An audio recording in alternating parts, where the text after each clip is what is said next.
Yung timing, yun yung kine-question eh, timing nung pahayag ng iyong kaibigan na NBA Director Matibag doon sa pagpapaimbestiga na naman, kasi parang naimbestigahan na ito dati, doon sa sinasabing mga issue doon sa 2019 SEA Games. Ano po masasabi niyo po rito, Attorney? Tapang talaga nitong si Matibag, oh. Tama po, accurate po yung pagka-characterize ni Senator Alan Pia Cayetano, ay Senator Alan Peter Cayetano at Senator Pia Cayetano about sa motibasyon ni Matibag, bakit niya ginawa yung bagay na yon. As a matter of strategy po, kapag ikaw po ay isang abogado or ikaw ay isang witness, ill-advised po, maling-mali po na gawin mo, na intimidate mo yung judge or i-antagonize mo yung judge dahil sila po ang huhusga sa'yo. Darating po kasi ang panahon na kapag ikaw na ang isasalang diyan sa upuan, sila po ang masusunod diyan sa loob ng korte. Igigrill ka po diyan, lahat po ng tanong itatanong sa iyo at wala pong makapag-o-object kahit prosecution hindi mo-object yung mga question nila. Kaya kailangan mo pong magpakabait sa kanila. At kailangan niya rin sanang maging maingat na itong usaping ito ay hindi nagre-revolve around sa personality ni Mr. Matibag. Isipin po niya na kung nag-witness siya sa prosecution ay mas higit sa sarili niya yung subject matter ng impeachment. Kung ang objective ng prosecution ay mapanagot si VP Sara Duterte at para sa kapananaw ng publiko, wag niya sanang gawing about sa sarili niya yung impeachment trial at i-undermine niya yung buong strategy ng prosecution para lang maipromote yung kanyang sarili at i-intimidate yung mga husgado. So maling-mali po yung ginawa ni Mr. Matibag. Ang advice ko sa kanya, kapag pasok mo dyan, sir, magpakabait ka ng konti. Huwag mong i-antagonize yung mga husgado para magpakabait din sila sa'yo para hindi rin accidentally na ma-undermine mo yung overall strategy ng prosecution. Ngayon po, tuwang-tuwa yung defense dahil sa nangyari na yun. Kasi sa unang sabak pa lamang ng kanilang first part, yung dalawang witnesses ay mahina na po, kaya nila inatras yung dalawang witness eh. Tapos yung susunod na witness na isasalang nila napaka-belligerent pa towards the judges. Hindi po maganda. Kung baga, pwede ka naman sana maging subtle pagdating sa iyong side moves. Pero hindi ganun ka bold, ka brazen. Medyo out of taste na po, out of class. Kahit yung mga senador at publiko, hindi mo po mapupunta sa iyong panig. Opo, tsaka yung nakasanayan din na kung magkakaroon ng investigasyon, na-point out din ito ni Senator Alan Peter Cayetano, na kung magkakaroon ng investigasyon, parang nakasanayan na isinasa publiko bago yung mismong pag-iimbestiga or yung gagawin nilang investigasyon. Kung di ako nagkakamali, parang meron yatang binuo din na task force na mag-iimbestiga or tututok po dito, attorney. Pero it begs the question, yung sinabi ni Senator Robin Padilla, coincidental lang ba ito o sinasadya? Kasi what are the chances na gagawa ka ng ganong announcement just days before ka tatawagin para mag-testify? At kung kailan mainit yung discussion sa loob ng impeachment court kung isusubpina ka o hindi or nagkaroon yung issue about sa supposed na excuse mo pagdating sa date ng iyong presentation. Anong chances na magtatapat yung event na yon at sa event ng announcement mo kung saan ang tinatarget ng iyong expose ay yung isa sa mga apparently hindi mo kampe na mga senators, judges. So anong chances nun? Di ba napakababa po. Statistically parang insignificant. So mas kapani-paniwala na itinaon niya talaga yung announcement na iyon sa ahead of his imminent testimony para ma-intimidate yung mga husgado at ma-antagonize yung mga husgado. Pero I don't think, ano kaya ang nasa isip niya, bakit ginawa niya yung bagay na yun? Siyempre, isipin niya, there is no other thing that I can do with this than antagonize yung judge. Gusto niya bang i-antagonize yung judge? Sana inisip niya yung interest ng makakampi niya, dinadamay niya yung buong prosecution. Opo, tsaka parang nakokonekta na nga na lahat ng mga sinasabi nila, maka Sara, maka Duterte, mga kritiko ng administrasyon, ay sila yung nakakasuhan, inirereklamo at subject ng mga investigasyon, attorney. Tama po. Kaya nga naninervyos na si Senator Alan Pia Cayetano, si Si Senator Alan Peter at saka si Pia Cayetano at saka si Robin Padilla kasi naubos na yung kanilang block eh.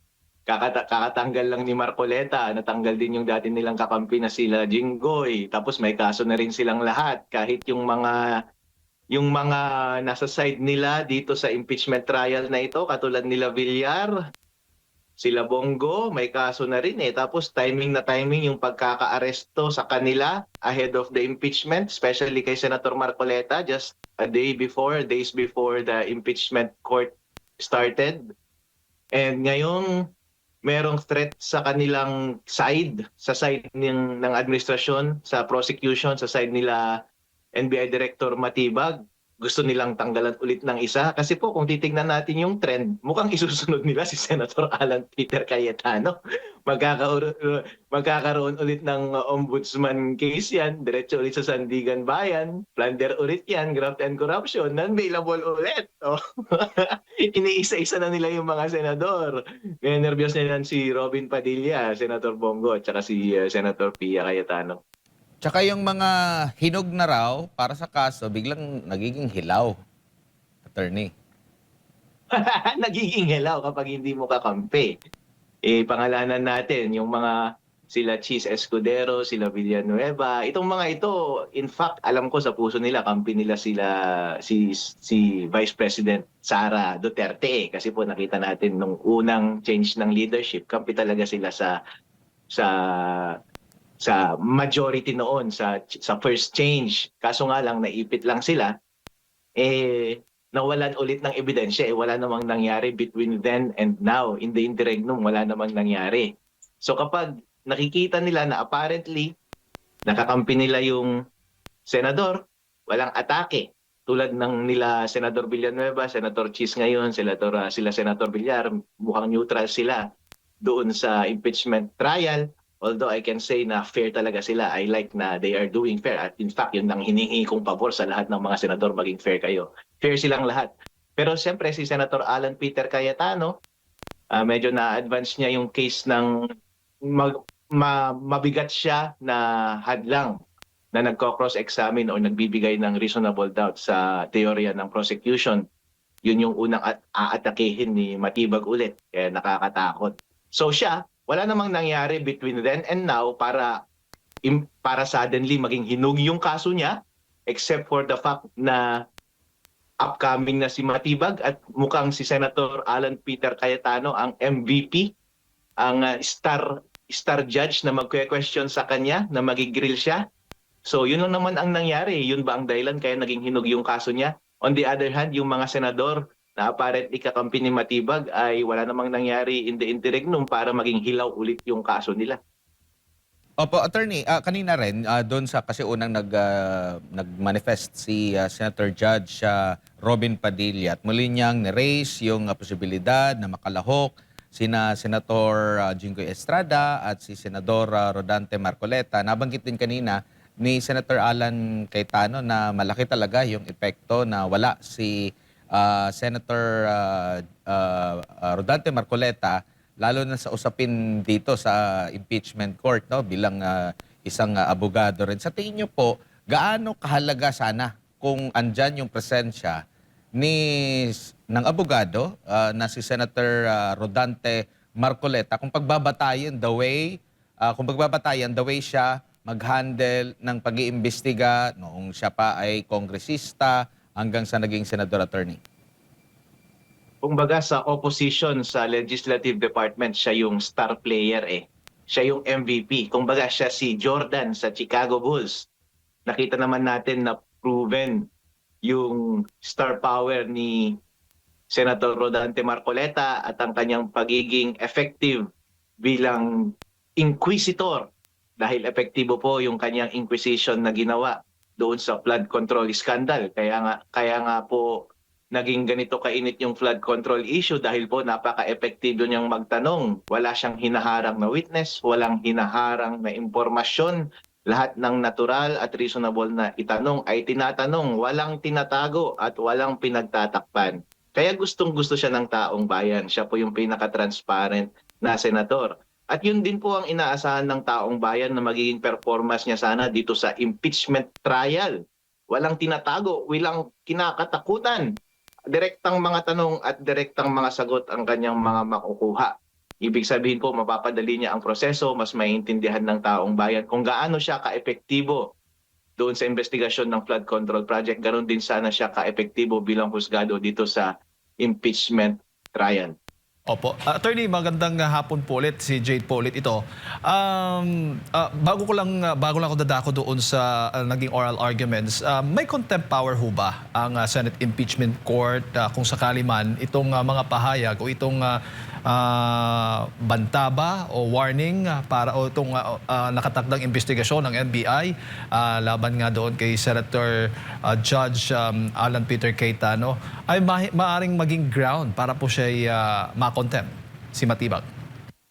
Wow, ang ganda ng suggestion mo. Inherent po sa lahat ng judicial body ang contempt powers. So most especially this impeachment court. Ang pwede pong gawin sa kanya, indirect contempt. Dahil yung kanyang mga ginawa ay nasa labas ng impeachment court. So kapag gusto nilang i-indirect contempt si Mr. Matibag, pwede. Dahil po yung kanyang mga sinabi, kung sa tingin nila na yung kanyang mga sinabi ay nakakaistorbo doon sa proseso ng talakayan, doon sa impeachment court, pwede po siyang sampahan ng kasong indirect contempt. At ibig sabihin, maaari po siyang ipakulong. Saan naman po pwede siyang ipakulong kung sakali man matutuluyan? Opo, it partakes the nature of a criminal offense, yung indirect contempt. So penalized po yan ng pagkakakulong, I think up to 6 months or 60 days. Opo. So isasampu po yan as a independent petition sa isang court of law. Opo, pero kinakailangan pang pagbotohan. Majority dapat sa mga senator judges ang papabor po dyan, attorney, o kahit hindi na pagbotohan kung sakali mang nakita itong nangyayari ngayon sa issue po nga kay Senator Alan Peter Cayetano, maaari ho bang desisyon na kaagad kung sakali mang sila po magde-decide? I think hindi ako sure dito, pero kapag indirect contempt po kasi hindi po yan dinidispense ng korte kung saan siya nag-contempt eh. Kapag direct contempt yun, i-declare yun ng korte. Direct contempt, you're punished. Pero kapag indirect contempt, kailangan mong magsampa ng separate case sa isang korte, not the same court, para ilitigate yung indirect contempt. Parang ordinaryo siyang kaso. Para siyang isang criminal case na mangyayari. Parang criminal in nature pero administrative siya or civil in procedure. So I don't think na pagbobotohan siya or iti-take up siya ng impeachment court. Pwede siyang sampahan ng indirect contempt in another court. Hindi ako sure dito dahil wala akong experience pagdating sa indirect contempt kapag special court na impeachment court. Pero kapag indirect contempt na normal na korte, separate case yung isasampa mong kaso, not the same court. Hindi in the same proceeding ka magsasubmit ng petition or motion. Opo. Kanina, sa naging oral argument sa attorney, iginiit po ni Attorney Shell Jokno ng prosecution na ang pagsusuri sa bank, BIR at AMLAC records ang naglalantad sa katotohanan na aniya ukol sa Article 2 ng impeachment complaint. At dito umano, napatutunayan kung labis na nagpayaman ang Vice Presidente, kung may mga ari-arian siyang hindi idineklara sa kanyang salin o kung nakibahagi siya sa mga ipinagbabawal na negosyo. Maaari ho bang manaig dito, attorney, yung paghahanap ng katotohanan kaysa sa confidentiality ng mga record? Kasi ang sagot kanina ng depensa na sa ilalim po ng Bank Secrecy Law, Anti-Money Laundering Act at Tax Code, confidential ang financial records. Ang sabi po niya, walang confidential, basta katotohanan. Tama po? Yes po. So ibig sabihin, totoo yung mga GCash transactions ni Senator Alan Peter Cayetano halimbawa. Totoo naman yung mga transaction niya sa bangko. Bakit hindi na lang sila ipasubpina ni Matibag? Out of nowhere. Kasi katotohanan naman yun eh. So hindi dapat yun maging confidential sang-ayon sa logic ni Chair Jokno.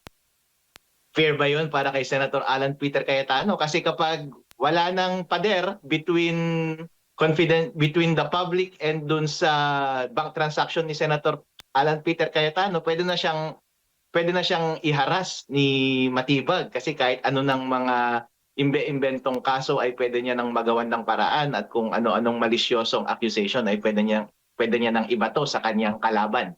So nakikita niyo po yung danger kapag i-expose natin lahat ang mga bagay-bagay na dapat confidential. I-open po natin ang floodgates, ang pinto para po maabuso ang mga kalaban ng gobyerno. Dahil po ang kapangyarihan na mag-imbestiga at maghanap ng ebidensya at mag-prosecute ay nasa executive, nasa kamay ni Matibag, nasa kamay ni BBM, nasa kamay ni Ombudsman, nasa kamay ng Sandigan Bayan.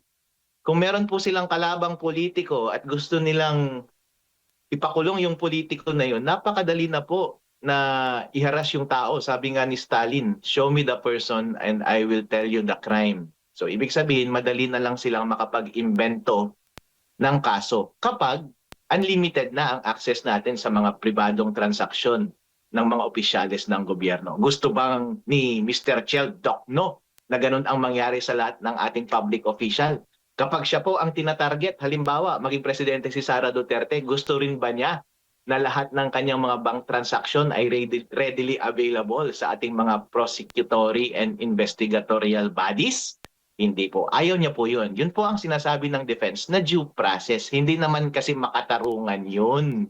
Kasi po open siya sa abuse. So hindi po tama yung sinasabi ni Mr.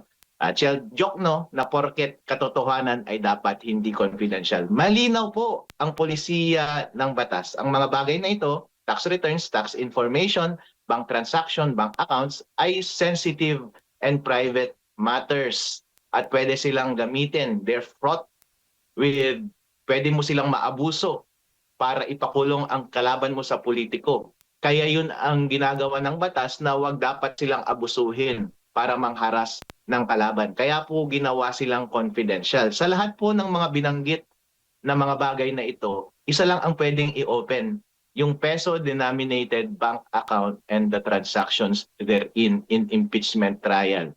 Pero just the same, hindi pwede na yung account na i-open mo ay yung account ng asawa mo or account ng mga kapamilya mo. At hindi rin pwede na ang i-open mo ay yung mga transactions na outside ng scope ng impeachment trial. At hindi rin pwede na broad yung ire-request mo. So kahit VP si Sara Duterte for a certain period, hindi mo pwedeng sabihin na lahat ng transaction for that period. Dahil po, dapat mag-originate siya sa isang set ng specific transactions na nagpo-point out at sinasabi nila na para mapruweba yung kanilang teorya na merong specific act na nagawa, kailangan i-produce yung specific transaction na ito or bank account na ito dahil mukhang may pumuntang ganoon na pera. So ibig sabihin po, nagawa na nila yung assignment nila, nagawa na nila yung pagsasaliksik, pag-iimbestiga, hindi na sila nangingisda pa ng ebidensya. Ngayon po kasi nangingisda sila napaka-broad ng kanilang hinihingi. Wala naman silang specific transaction na hinihingi. So, walang difference po iyon sa total revelation, yung kanilang napaka-broad na paghingi. At sinabi po ng Supreme Court yan sa marami ng kaso, kapag sa subpoena duces tecum, hindi pwede na broad ang iyong inihinging mga dokumento. So, dapat specific, relevant sa specific issue and specific offense. Ang test po niyan ay meron ka na dapat offense to begin with and magsusupply ka na lang ng ebidensya to prove that offense. Pero kung wala ka pang specific offense to begin with, specific act that constitutes an offense, ibig sabihin, wala ka pang, nangingisda ka pa lang. Wala ka pang nakuhang isda para tapusin yung laban. Therefore, hindi ka namin tutulungan sa bagay na yon dahil nasa trial na tayo. Dapat ginawa mo yung assignment mo. Opo. Sabi nga ng depensa kanina sa pamamagitan ni Attorney Michael Poa, accused now and look for proof later ang ginagawa umano ng prosekusyon na labag sa prinsipyo ng due process, attorney. Tama po yun. Kasi po, tama po yun. Fair po. Due process means dapat maging fair tayo sa lahat. Ang testing po niyan ay yung ginagawa nyo ngayon kay VP Sara Duterte na gusto ninyong halongkatin ang lahat ng kanyang mga pribadong impormasyon. Gusto niyo bang mangyari sa inyo yung bagay na iyan? Hindi naman sa tinatakot ko sila, pero kapag nagbago po ang administrasyon, nasa kanila ang kapangyarihan ng prosecution at investigasyon at public official pa rin kayo. Chel Jokno, De Lima, lahat ng nakaupong mga congressman dyan sa prosecution, mga senador, kayo pong lahat. Kayo po ba gusto ninyong automatic na mai-reveal ang inyong mga pribadong impormasyon nang walang specific offense to begin with? Hindi po ba hindi kayo papayag hindi po ba unfair ang pakiramdam ninyo? Yun po ang ibig sabihin ng due process. Kung nararamdaman niyo po na unfair, unfair din po ngayon. Ibig sabihin, hindi po sang-ayon sa due process yung ginagawa niyo kay VP Sara Duterte dahil unfair po sa kanya na naghahanap kayo ng offense doon sa hinihingi ninyong mga dokumento. At sa Claw, attorney, manabanggit nga kanina, pati yung mga records niya nung si Sara Duterte ay vice mayor pa lamang. Opo, mali po yun dahil po, sabi po ng Supreme Court, kapag ini-impeach ka, ay dahil meron kang nagawang mali habang ikaw ay impeachable officer. So dapat nangyari yung pagkakamali habang VP pa si Sara Duterte. Dahil it bears upon her fitness na maging VP yung impeachment laban sa kanya. Kasi po ang consequence niyan is hindi na siya maging VP. Therefore, i-impeach. Hindi ka deserving dyan sa position na yan dahil meron kang ginawang masama habang nakaupo ka doon sa position na iyan. Obviously, dapat hindi i-consider yung mga acts na nangyari before umupo siya ng position dahil implicit po dyan ay nung ibinoto siya ng taong bayan para ma-assume niya yung position niya ng VP ay nakonsidera nila lahat ng factors. Implicit po iyon. Yun po ang assumption bago siya ibinoto. So despite being fairly advised about VP's acts before assuming the VP position, binoto pa rin siya ng taong bayan. Ibig sabihin, despite that, gusto na talaga nilang maging VP si Sara Duterte. So ngayon, kung tatanggalin natin si VP Sara Duterte na hindi through the same democratic process, but only through the means of impeachment ng iilang mga tao dyan sa Senate at sa House of Representatives, dapat limitado lamang sa mga akto na nangyari after siyang iluklok by democratic mandate. So hindi ibig hindi exempted o walang exemption kahit nasa impeachment proceeding, hindi mo maaring buksan nga itong mga hinihinging records sa bangko, tax records mula sa BIR para po sa inaakusahang tao hangga't walang specific na sinasabi kung alin ba doon sa mga dokumento, attorney, ang talagang gustong makuha nitong nasa prosekusyon. Tama po. Kasi po halimbawa, meron na pong mga kaso sa Supreme Court na nagsasabi, isang tax case po, tapos renade yung isang kumpanya, tapos gusto nilang isubpoena yung mga dokumento ng kumpanya at sinasabi na gusto nilang malaman kung saan sila nagkamali sa pag-file ng tax. At gustong ipasubpoena yung lahat ng financial records ng kumpanya within a certain years or a number of years. Hindi po pwede yun, sabi ng Supreme Court. Kasi ibig sabihin, naghahanap ka ng kasalanan ng kumpanya. Dapat mag-umpisa ka muna sa specific na kasalanan at sabihin mo sa akin kung ano ang kailangan mong dokumento para completely mong ma-prove yung kasalanan na iyon. Therefore, meron ka dapat teorya ng specific offense to begin with at ang kulang na lamang ay yung tulong ng korte. Magpapatulong ka lamang ng korte. Sinasabi mo sa korte, boss, complete na sana tong case ko. Airtight na sana, mako-convict na sana. Kaso nga lang kasi wala sa akin yung kapangyarihan para isupply tong ebidensya na ito eh. Tulungan nyo nga ako para i-produce yung ebidensya. Yun po ang essence at reason behind the subpoena luces tecum. Hindi para sabihin sa korte na, Your Honor, hindi ko alam kung nagkasala siya o hindi, pero malaki ang suspetsya ko na nagkasala siya. Feeling ko lang, malakas talaga ang kutob ko. Kasi malaki yung difference ng kanyang salin eh. Dati nagta-tricycle lang siya, ngayon nagkokotse lang siya eh. Feeling ko lang nagnakaw siya eh. Kunin nga natin ang lahat ng kanyang mga bank accounts at sa lahat ng mga transaction sa bangko para tingnan natin kung saan siya specifically nagnakaw. Hindi po pwede yun. Dahil hindi po trabaho ng korte na tulungan ka. Ang may trabaho po niyan ay NBI, trabaho po yan ng Anti-Money Laundering Council. In fact, Anti-Money Laundering Council nga dapat ang makakagawa nito dahil ang trabaho po nila ay to freeze bank accounts kasi magre-report po yung mga bangko ng transactions sa kanila, suspicious transactions, tapos may data analytics, tapos kapag nakita nilang may irregular, if-freeze nila yung bank account and then magkakaroon ng forfeiture proceedings, ayun, makikita mo talaga yung mga specific transactions na nag-give way sa pagnanakaw. Yun po ang trabaho ng mga investigatory body at ng mga ahensya ng gobyerno para lang sa mga bagay na yun. Hindi po yung trabaho ng korte. Kaya po, kapag hindi ninyo ginawa yung assignment nyo to begin with, trabaho nyo po yan sa executive department, hindi nyo po pwedeng hingin ngayon yung tulong ng isang judicial body para gawin ang trabahong hindi nyo ginawa to begin with. Unfair po yan. Opo. Para mas lalo pang maintindihan ng mga simple at ordinaryo mga Pilipino, attorney, pag when you say specific, kasi hinihingi ng prosecution na buksan yung bank tax at AMLAC records ni VP Sara at ng kanyang asawa mula taong 2007 hanggang sa kasalukuyan. So, yan ay hindi pa masasabi nating specific. So, kailangan, paano ho yung may papaliwanag in simple terms, attorney? Napaka-broad nun. Kahit nga sabihin nilang bigyan mo lahat ng lahat ng bank accounts niya in 2022, kahit sabihin ganun, broad pa rin yun. Alam niyo po kung bakit? Ang naisip ko po na para maging specific yun, ang dapat na ginawa nila ay yung AMLAC, independently dapat. Wala dapat yung participation ng Congress. Dapat ginawa ng AMLAC since nagre-report ng suspicious transactions, siya yung may primary jurisdiction na pag-aralan lahat ng mga illicit bank transactions kasi maraming mga rin-report na suspicious transactions sa kanila araw-araw.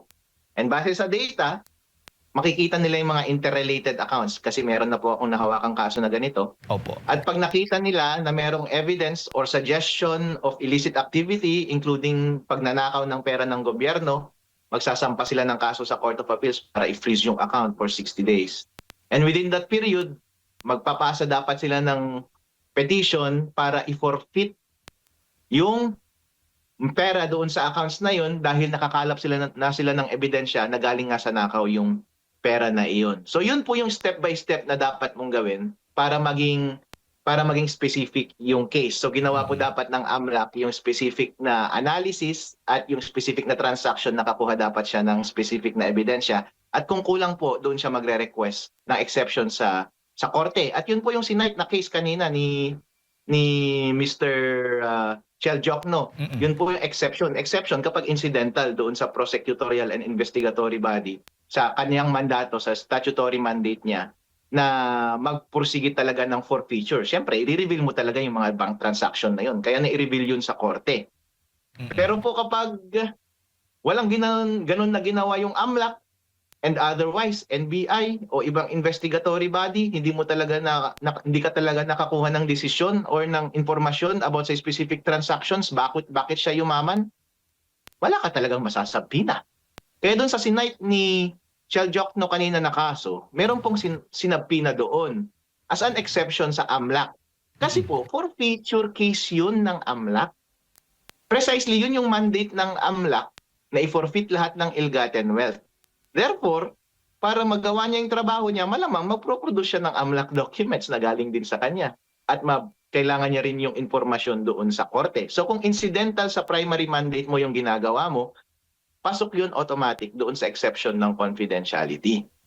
Pero ito po, hindi pwedeng i-replace ng impeachment trial yung investigatory and forfeiture and discovery mandates ng ating mga investigative bodies and councils katulad ng AMLAC. So wala pong specific na nangyari. Therefore, hindi ka pwedeng manghingi ngayon kasi wala ka pang initial na theory to begin with para hindi mo na-identify yung account, hindi mo na-identify yung specific transaction na nagpayaman sa kanya, bumili ba siya ng building, bumili ba siya ng kotse, meron bang nagbigay sa kanya ng pera, meron bang nagbigay sa kanya ng lagay, o meron bang mga drug lord o wetting lord na nagbigay sa kanya ng pera. So dapat na-identify mo itong mga taong ito, kailan ibinigay, ano yung circumstances, para fairly ma-approximate natin in what period more or less dumating yung pera sa bangko at yun yung isasabpina natin.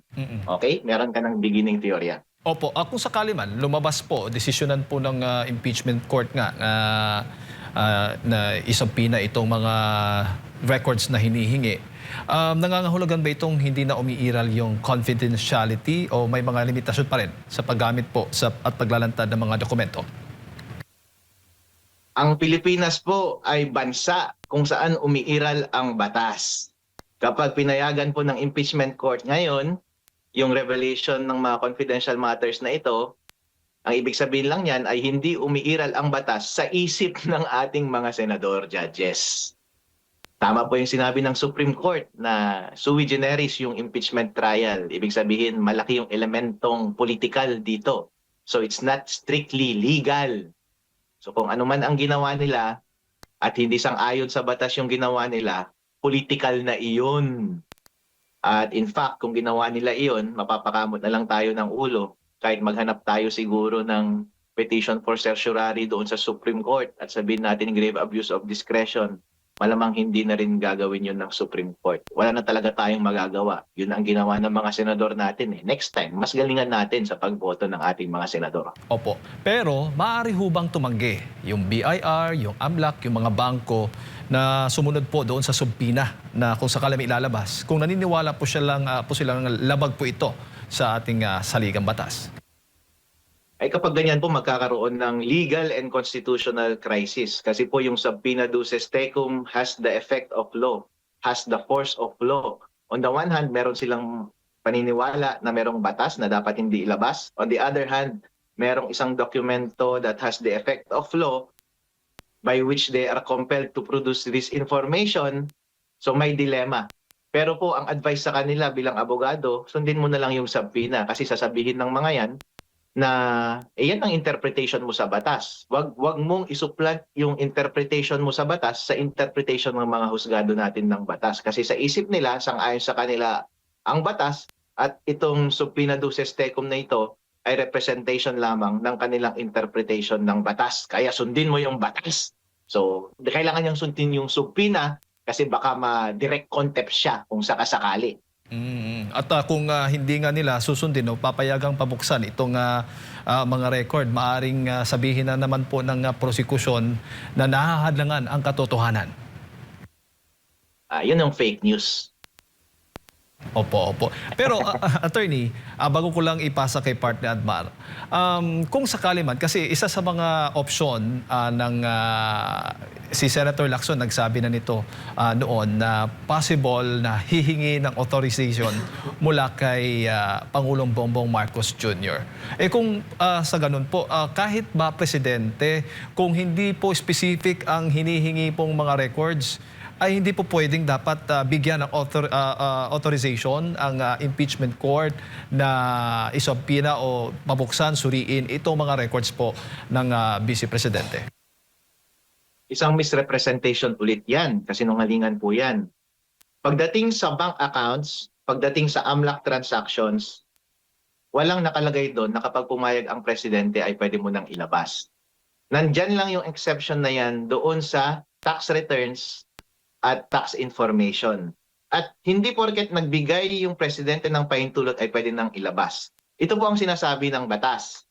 Pwede mong ilabas yung tax return at tax information kapag gumagawa ka ng batas, legislature, sa tingin ninyo, kailangan ninyong pag-aralan yung mga tax returns. So kapag gusto nyong pag-aralan yung tax returns, magpaalam muna kayo sa presidente. At kapag pumayag siya na ilabas yung tax returns at tax information, yun, Congress, Senate, and House of Representatives, pwede nyo nang pag-aralan yung mga tax information na yon. Pwede nang ibigay ng BIR. And in addition, sabi ng ating tax code, kapag ginawa nyo yung bagay na iyon, gawin nyo in executive session. Ibig sabihin, secret.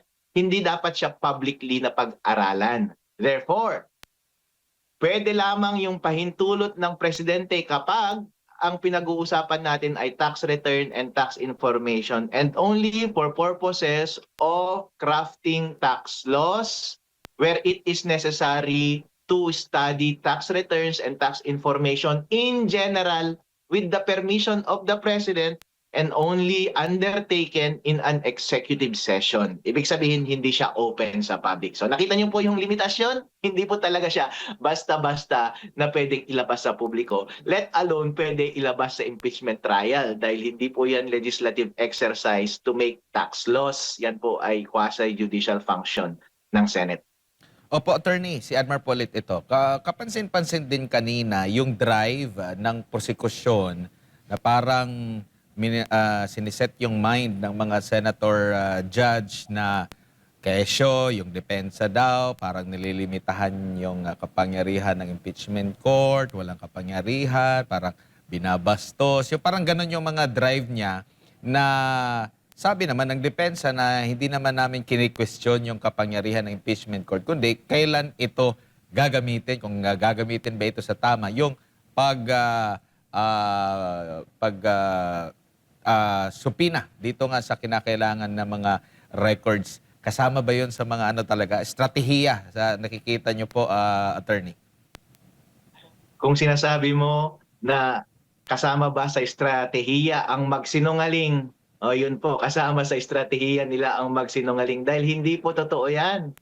Ang otoridad ng impeachment court ay nasa saligang batas at ang extent ng kanilang power ay nasa mga batas. Ano ba ang sinabi ng batas? Ang tax information, tax returns ay confidential. Hindi kasama sa exception yung impeachment trial. Ang mga foreign deposits, ganun din. Ang mga AMLAC transactions, ganun din.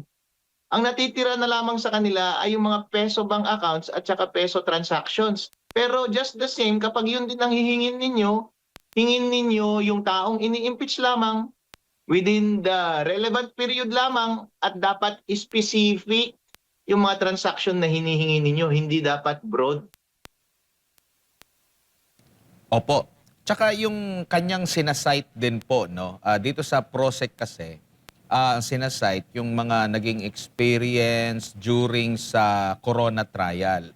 Pero dito naman po sa panig ng depensa, yung mismong desisyon ng Korte Suprema sa Duterte versus sa HOR. Alin po yung mas mabigat para sa kaalaman ng ating mga kababayan po, attorney? Hindi po precedent setting ang mga impeachment trials. Bakit po? Dahil malaking elemento po dyan ay political. Kaya kapag ikaw po ay isang law student at isang abogado, pagtatawanan ka po sa iyong thesis defense, pagtatawanan ka po sa loob ng korte, kapag ang isa-cite mong jurisprudence ay isang impeachment case na hindi decided ng Supreme Court. Kaya dapat ang isa-cite lang natin na case ay yung mga decided ng Supreme Court. Kaya tama po yung citation ng defense kanina kasi Supreme Court case yun. Ngayon po, yung mga sinite ni Chel Jokno kanina, number one, as I said, political cases yung mga yun. So hindi siya precedent setting. So hindi siya persuasive or authoritative or binding sa ating mga senador. And pangalawa, mali po yung paggamit niya ng case ng exemption doon sa AMLAC case na discuss ko na to kanina, na sabi niya may exception po doon sa isang forfeiture case na isinampa ng AMLAC. Inilabas po nila yung bank accounts doon kahit hindi pasok sa exception yung case na iyon. Totoo, kasi inherent iyon sa primary mandate ng AMLAC na mag-forfeit ng ill-gotten wealth. Therefore, kung ipoprove mo yung case mo na forfeit yung ill-gotten wealth, siyempre kailangan mong ipakita yung transaction that demonstrate yung ill-gotten nature ng transaction. So kailangan mong isubpina yung bank account. Ganon din po sa foreign currency deposit. Meron din pong isang jurisprudence doon sa foreign currency deposit. Kahit secret lahat ng foreign currency deposit, pero yung foreign currency ay ginamit sa isang illicit na transaction na yun mismo yung subject matter, yung bank account na yun, inherent yun na kailangan mong isubpina para ma-prove yung crime. Ganon din dapat dito sa case ni VP Sara Duterte. Kung oobserbahan niyo po lahat ng mga kasong ito, dapat specific na meron ng illegal act.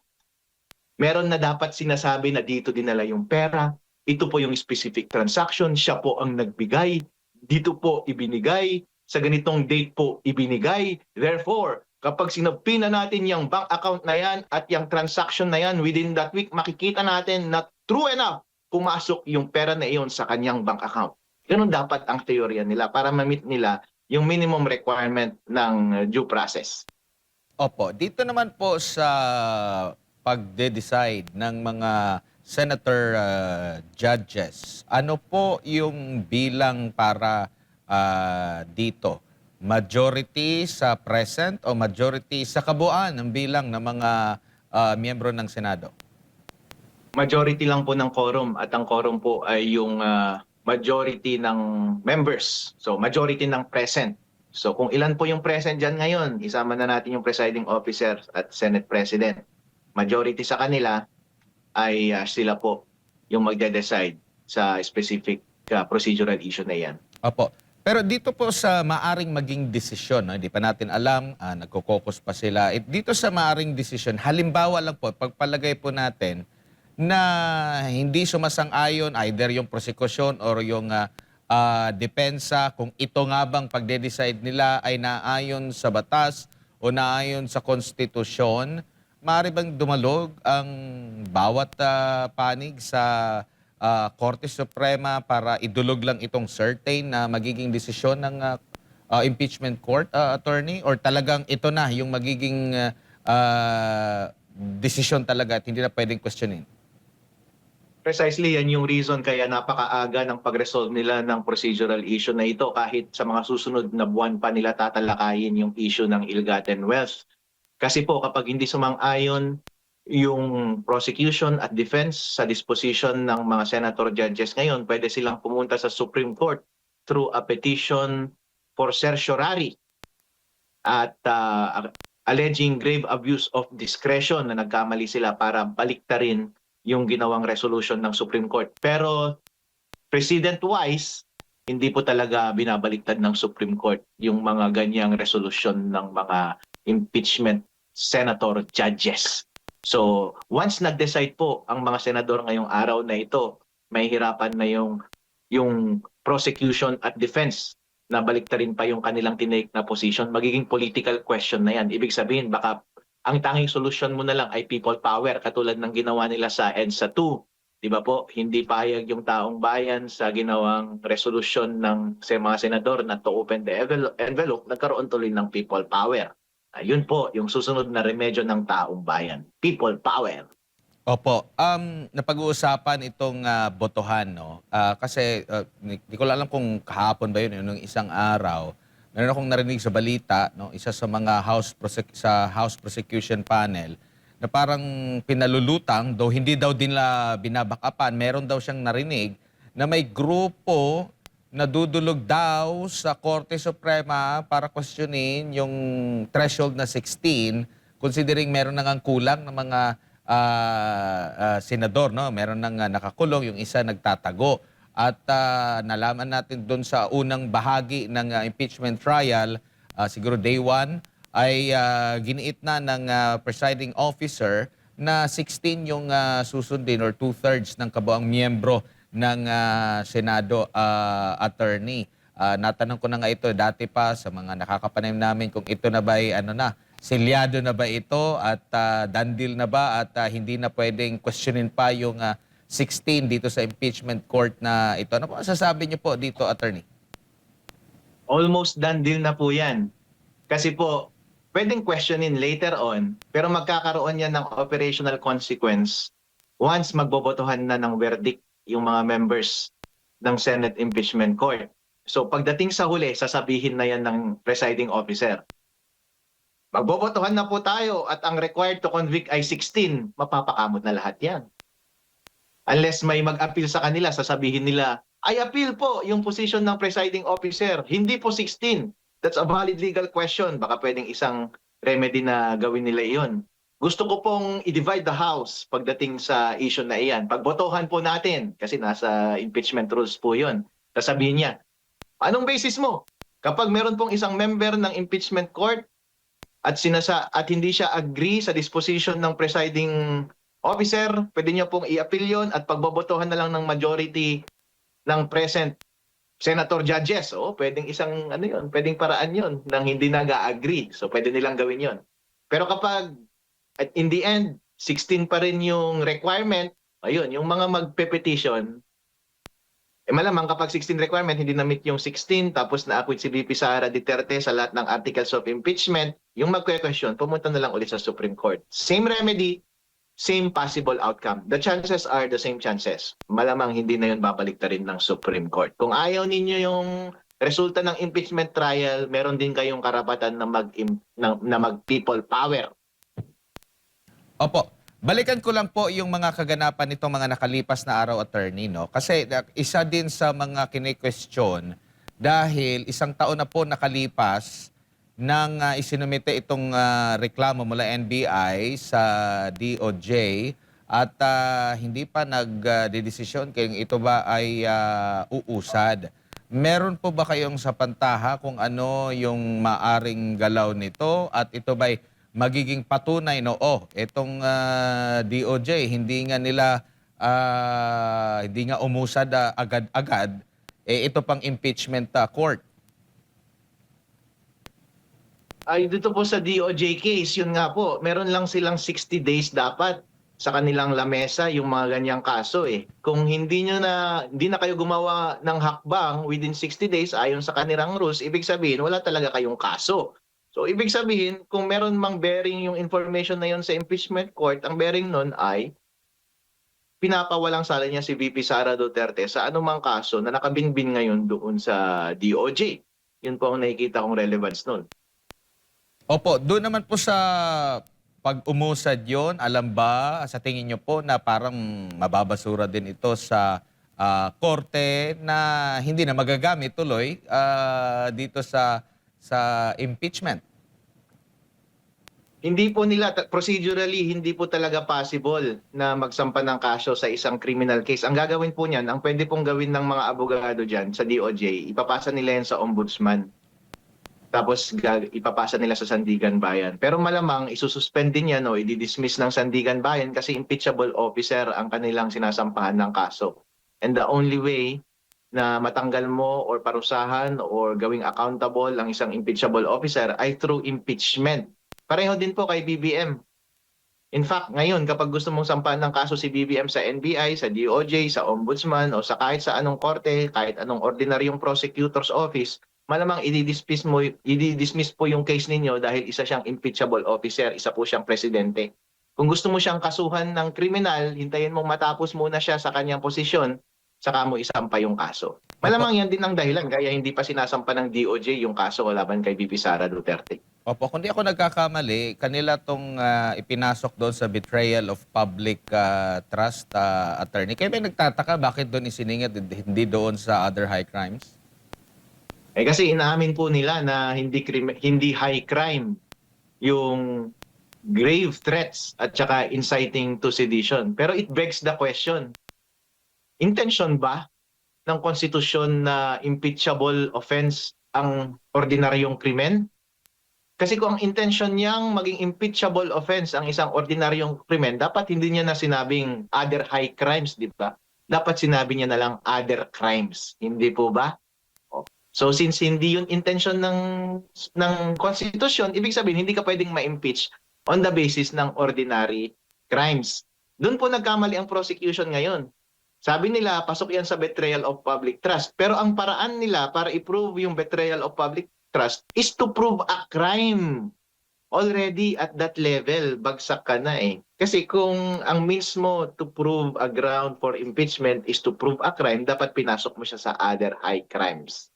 So therefore, kapag hindi pasok sa other high crimes, hindi dapat siya impeachable. And even then, kahit sabihin betrayal of public trust, sabi nila, catch all provision yan. Okay, sige, catch all provision. Sige, sabihin natin, imagine na lang natin na hindi mo inattempt na i-prove yung elements ng crime, pero in-attempt mo na i-prove yung element ng betrayal of public trust.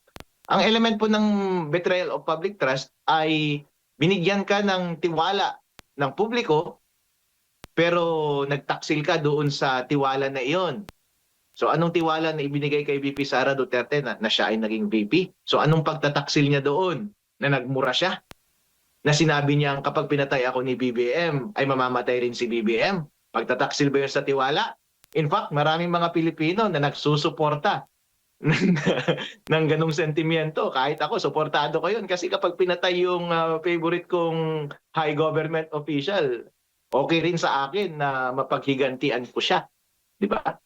Opo, napag-usapan yung betrayal of public trust pero sabi nga sa mga comment section, di ba si VP Sara ay may pinakamataas na rating mula sa publiko kung pagbabasehan ng iba't ibang mga kilalang survey? Exactly. Opo. Si Partner Jade ay meron pang mga karagdagang katanungan, Partner Jade? Opo, naging mainit din, attorney, yung diskusyon tungkol sa paghahambing o pagkukumpara nga o pagkakaiba ng warning at saka yung pagbabanta doon sa day 5 nitong impeachment trial nga kay Vice President Sara Duterte. Maaari ho ba ninyong i-educate din po yung ating mga kababayan tungkol po sa kaibahan na yan at significance din dito sa pinag-uusapan nating impeachment trial? Si Atty. Lotok po kasi gusto niyang patunayan na merong grave threats na nagawa ayon sa revised penal code. Ang grave threats po, ayon sa Revised Penal Code, ang sabi is, if one person threatens another and ang kanyang pinantatakot ay gawan siya ng masamang bagay at equivalent sa isang krimen, grave threat yun. Whether with the condition na bigyan siya ng pera, ransom, or ibang kondisyon, grave threat po yun. Yun po, kapag na-meet mo yung mga elements, pasok sa grave threat. Pero kapag warning, hindi pasok yung lahat ng element ng grave threat. Tama yung sinabi ni Senator Chis na bawal umihi dito. O yun, warning yun. Otherwise, magmumulta ka ng 5,000 or slow down. Matarik ang bangin na ito. Yun, warning yun. Pero hindi ka naman tinetreaten ng isang hindi magandang mangyayari sa buhay mo. Dahil hindi yun yung intention ng warning. Isipin po natin na kapag galing sa Revised Penal Code ang isang krimen, element po niyan ay criminal intent. Meron talaga siyang intent na takutin ka. Kaya nga yung element ng grave threat ay threaten another. Nung sinabi mo yung isang bagay, may intention kang takutin yung pinagsabihan mo. Kaya required na sinabi mo sa tao yung pananakot or through an intermediary. Doon po sa sinabi ni VP Sara Duterte, hindi niya naman dinirekta kay BBM. Hindi niya naman pinadaan sa intermediary. Sumugot lang naman siya ng isang tanong sa isang press con. Therefore, wala siyang intensyon na manakot dahil sumagot lamang siya. So kung walang intensyon, walang criminal intent, walang criminal liability. At ibig sabihin, expression lamang niya yon dahil sa lahat ng mga nagpatong-patong na yung lahat ng mga problemang hinaharap niya during that time, attorney. Opo, freedom of expression po iyon. Halimbawa, tanungin mo ako ngayon dahil masama ang loob ko kay Matibag. Kinakasuhan niya ako at papatay daw siya ng mga tao, di ba? Meron siyang mga tinatakot na mga tao na papatayin. Kapag sinabi mo na ako yung isang tao na gustong patayin ni Matibag, so tinanong mo ako, Attorney Harold Respicio, papatayin ka daw ni Matibag, anong gagawin mo? O syempre, inisip ko sarili ko, nervyusin ako, papatayin pala ako ng tao na ito eh. So anong magagawa ko? Unahan ko ba siya? Kung minsan, ibablock ko siya o tatakutin ko siya at sasagutin ko yung tanong mo and I wish na nakikinig siya at ang sasabihin ko, alam mo, kapag namatay ako, kinausap ko na yung kapatid ko na papatayin niya rin si Matibag kapag namatay ako. So, tinatakot ko ba si Matibag? Hindi ko tinatakot. Nag-i-incite ba ako ng sedition? Hindi naman ako nag-i-intend na incite yung taong bayan na patayin si Matibag. Sinagot ko lang yung tanong mo. Nagde-declare lang ako ng aking speech. That's my freedom of speech. Sinagot ko lang yung iyong tanong. Wala akong intention na takutin si Matibag. Wala akong intention na mag-incite ng riot or sedition. Pero ang purpose ko lamang ay sagutin ang iyong tanong and somehow sana marinig niya at magdalawang isip siya bago niya ako patayin. Dahil sabi nga nila, lintik lang ang walang ganti. Opo. Attorney, isa din po sa mga na-highlight po doon sa ikalimang impeachment trial ng VP Sara, kahapon po yon, yung ni-raise po ni Senator Judge Alan Peter Cayetano tungkol doon sa admission against interest. Kasi na hindi nakasagot kaagad-agad yung si Attorney Lotok eh. At ano bang nais ipalabas ni Senator Judge po doon para sa kaalaman ng ating mga kababayan patungkol po dyan sa issue ng admission against interest doon sa November 23, 2024 na video na ang sabi pa nga ni Lotok, hindi daw niya alam. Nasa rules of court po na pwedeng i-take in evidence against sa isang party yung admission against interest. So kapag sinabi ko po na ang isang bagay sa naunang panahon at i-introduce nila sa evidence na sinabi ko yung bagay na iyon at sasabihin ko sa witness stand, sasabihin ko, nag-joke lang ako, actually binabawi ko iyon. Ibig sabihin, pwedeng i-admit ng korte yung unang statement ko at i-considera niya yung bagay na iyon whether or not paniniwalaan ng korte yung sinabi ko ngayon. Kung totoong nagjo-joke lang ako o hindi. Hindi ibig sabihin na dapat nilang paniwalaan yung statement ko at hindi rin ibig sabihin na dapat nilang paniwalaan yung pangalawang statement ko. Ang ibig sabihin lang nila ay admissible yung evidence na sinabi ko nung una para timbangin nila yung dalawang statement at yung mga ibang statement ko ngayon kung alin ang paniniwalaan nila. Yun lamang po ang ibig sabihin noon. Kaya nung tinatanong ni Senator Alan Peter Cayetano kung ano yung mga admission against interest ni VP Sara Duterte, ayun lang naman ang nabanggit niya, yung specific na sinabi ni VP Sara Duterte na meron na akong nakausap na tao at sinabi ko sa kanya na kapag namatay ako, ay mamamatay rin si BBM, si First Lady at si Romualdez. Wala namang nagtatanggi dun sa video na yun, di ba? Wala namang nagtatanggi na nangyari yung video na yun. Pwedeng sabihin ni VP Sara Duterte later on na joke lang yun. Pero okay lang. So yun nga yung purpose ng batas, ng rule na yun. Para kung later on sinabi ni VP Sara Duterte na joke lang yun at sinabi niya sa testimonya niya, halimbawa umupo siya sa witness stand at sinabi niya hindi ako seryoso, hindi in isolation na ang i-admit lang ng korte ay yung statement niya sa witness stand. Hindi sinasabi na kalimutan mo na yung sinabi niya nung una at ang tanggapin mo lang, ang i-admit mo lang na information ngayon ay yung sinabi niyang joke lang yun at hindi seryoso. In fact, meron yung particular provision na yan sa rule para bigyan ng pabor yung prosecution, in fact.